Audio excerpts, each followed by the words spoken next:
Agé le prophète et Zacharie, fils d'Ido le prophète, prophétisèrent aux Juifs qui se trouvaient en Juda et à Jérusalem au nom du Dieu d'Israël.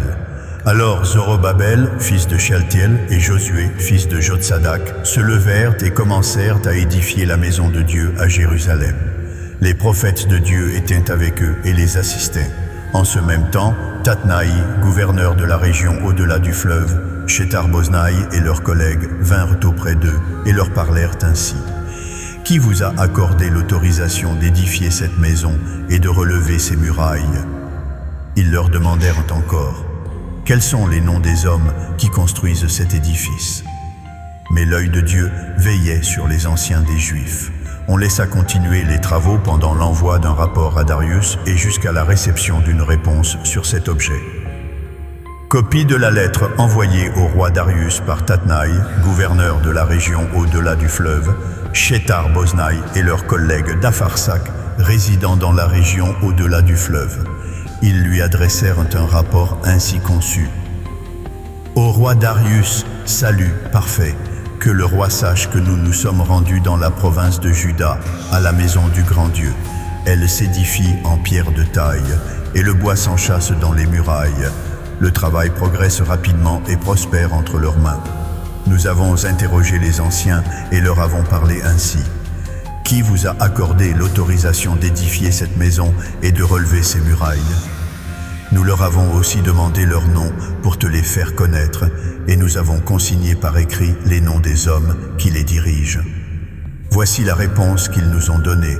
Nous sommes les serviteurs du Dieu des cieux et de la terre, et nous rebâtissons la maison qui avait été édifiée il y a de nombreuses années. Un grand roi d'Israël l'avait bâtie et achevée. Mais après que nos pères eurent provoqué l'ire du Dieu des cieux, il les livra entre les mains de Nebuchadnezzar, roi de Babylone, le Chaldéen, qui détruisit cette maison et déporta le peuple à Babylone. Toutefois, la première année de Cyrus, roi de Babylone, le roi Cyrus promulgua un décret pour rebâtir cette maison de Dieu. De plus, le roi Cyrus retira du temple de Babylone les ustensiles d'or et d'argent de la maison de Dieu que Nebuchadnezzar avait dérobés au temple de Jérusalem et transportés au temple de Babylone. Il les fit remettre au nommé Sheshbatsar, qu'il établit gouverneur, et il lui dit « Prends ces ustensiles, va les déposer dans le temple de Jérusalem, et que la maison de Dieu soit rebâtie sur son emplacement originel. » Ce Sheshbatsar est donc venu et a posé les fondements de la maison de Dieu à Jérusalem. Depuis lors jusqu'à présent, elle s'édifie, et elle n'est pas encore achevée. Maintenant, si le roi le juge opportun que l'on effectue des recherches dans les archives royales à Babylone pour vérifier s'il y a eu de la part du roi Cyrus un décret promulgué pour l'édification de cette maison de Dieu à Jérusalem, puis que le roi nous transmette sa volonté concernant cette affaire.